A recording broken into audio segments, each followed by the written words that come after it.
Hi hello నమస్తే welcome to vlogging with Shiva. ఈరోజు మనము కాంచీపురంలో ఉన్న శ్రీ అష్టాభుజంగ పెరుమాళ్ ఆలయాన్ని అయితే దర్శించబోతున్నాము. ఈ యొక్క ఆలయము 108 దివ్య దేశాల్లో కూడా ఒకటి.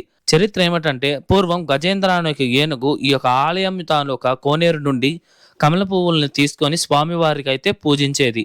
అలా ఒక రోజు ఆ ఒక ఏనుగు కమల పువ్వుల్ని తీసుకుంటూ ఉండగా ఒక ముసలి వచ్చి ఆ ఒక ఏనుగు కాళ్ళు కొరకడంతో ఆ ఒక గజేంద్ర అనే ఏనుగు స్వామివారిని తలుచుకోగా స్వామివారు తన యొక్క సుదర్శన చక్రాన్ని పంపించి ఆ ఒక గజేంద్ర ఏనుగునైతే రక్షిస్తుంది.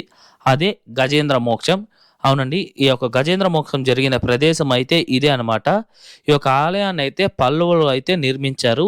ఈ యొక్క ఆలయంలో స్వామివారు 8 చేతులతో అయితే మనకి దర్శనమిస్తారు. ఈ యొక్క ఆలయం తాలూకా పూర్తి చరిత్ర మన ఛానల్లో ఉంది. ఆ వీడియో తాలూకా లింక్ మీకు ప్రొఫైల్ కింద ఇచ్చాను, చెక్ చేయండి. వీడియో నచ్చితే like, share and subscribe to our channel vlogging with Shiva.